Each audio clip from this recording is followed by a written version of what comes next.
NCERT 9th class exercise 1.6 find 64 power 1/2. దీనిలో first question వచ్చేసి 64 power 1/2. ఈ 64ని మనం ఎట్లా రాసుకోవచ్చు అంటే 8 స్క్వేర్ గా రాసుకోవచ్చు. So 8 square into whole power లో ఇచ్చిన 1/2. ఇక్కడ మల్టిప్లికేషన్ లో ఉన్నట్టు డివైడ్ లో ఉన్న ఈ రెండు క్యాన్సిల్ అయిపోతే 8 power 1. 8 power 1 అంటే 8 అన్నమాట. సెకండ్ క్వశ్చన్ వచ్చేసి 32 హోల్ పవర్ 1/5. ఈ 32 అంటే ఏంటి అంటే 32ని 2 power 5 గా రాసుకోవచ్చు. So 2 power 5 whole power 1/5. Same ఇక్కడ కూడా అంతే. 5 ఇంటూ 1/5. ఈ 5 క్యాన్సిల్ అయితే 2 power 1. 2 power 1 అంటే 2 అని. Next 125 whole power 1/3. 125 ఎట్లా రాసుకోవచ్చు? 5 క్యూబ్ గా రాసుకోవచ్చు అనమాట.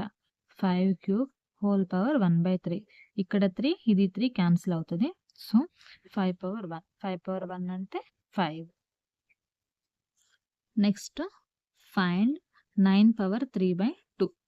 మనం 9 ఎట్లా రాసుకోవచ్చు అంటే 3 స్క్వేర్ గా రాసుకోవచ్చు. 3 ఇంటూ 3 9 కాబట్టి. So 3 square whole power 3/2.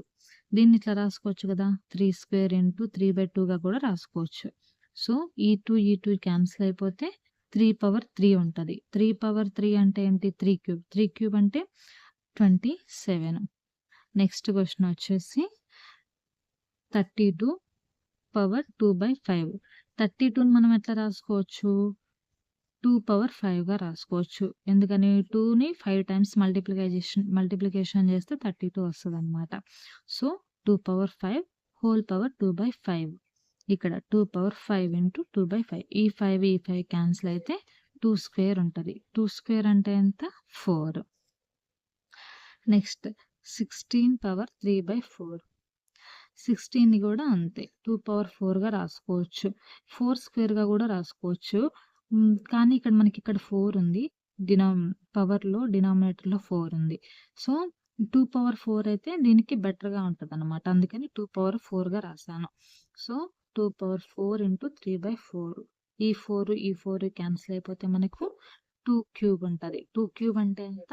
8. Next వచ్చేసి 125 పవర్ -1/3 ఇచ్చారు. 125ని 5 క్యూబ్ గా రాసుకోవచ్చు. So 5 cube whole power -1/3. 5 cube into -1/3. 3 cancel అవుతుంది. మనకి 5 power -1 ఉంటుంది. ఇట్లా పవర్ లో -1 ఉంటే దీన్ని ఇలా 1/5 గా రాస్తాం అన్నమాట. Next simplify 2 power 2/3 into 2 power 1/5. ఇక్కడ బేసెస్ అనేవి ఈక్వల్ గా ఉన్నాయి. సో బేసెస్ ఈక్వల్ గా ఉన్నప్పుడు మనం పవర్స్ ని యాడ్ చేసుకుంటాము. సో బేస్ ఒక్కటే రాసేసాను. పవర్ వచ్చేసి 2/3 ప్లస్ 1/5. మనకు తెలుసు 3కి 5కి ఎల్సిఎం చేస్తే 3 5s are 15 వస్తుంది. 3 15 ఎన్ని టైమ్స్ పోద్ది? 5 టైమ్స్. 5 2s are 10 ప్లస్ 5 15 ఎన్ని టైమ్స్ పోతుంది? 3 టైమ్స్. 3 ఇంటూ 1 3. సో 2 పవర్ వీటిని యాడ్ చేస్తే 13/15 వస్తుంది. అలాగే నెక్స్ట్ ప్రాబ్లం వచ్చేసి 1/3 క్యూబ్ హోల్ పవర్ 7 ఇచ్చారు. నెక్స్ట్ ఈ 7 డివైడ్ చేసేసుకుందాం. దీని 1కి పవర్ లో అలాగే దీనికి పవర్ లో రాద్దాము. 1 power 7 డివైడెడ్ బై 3 power 3. దీనికి 3 ఇంటూ 7. 1 డివైడెడ్ బై 3 power 21 అనేది ఆన్సర్. నెక్స్ట్ వచ్చేసి 11 power 1/2 బై 11 power 1/4. ఇక్కడ కూడా అంతే. ఈ డినామినేటర్ లో ఉన్నదాన్ని న్యూమరేటర్ లో రాస్తాము. న్యూమరేటర్ లో రాసేటప్పుడు ఏమవుతుంది అంటే పైన మైనస్ అవుతుంది. సో ఇప్పుడు ఇక్కడ బేసెస్ అనేవి ఈక్వల్ గా ఉన్నాయి కదా. సో అప్పుడు పవర్స్ ని యాడ్ చేయాలి. 11 power 1/2 మైనస్ 1/4. 2కి 4కి ఎల్సిఎం తీసుకుంటే 4 అనేది ఎల్సిఎం. 2 4 ఎన్ని టైమ్స్ పోతుంది? 2 టైమ్స్. 2 ఇంటూ 1 2. ఇక్కడ మైనస్ ఉంది కాబట్టి మైనస్. 4 ఎన్ని టైమ్స్ పోతుంది? 1 టైమ్. 1 ఇంటూ 1 1. సో 11 power 1/4 అనేది ఆన్సర్ అనమాట. నెక్స్ట్ క్వెషన్ వచ్చేసి 7 పవర్ 1/2 ఇంటూ 8 పవర్ 1/2.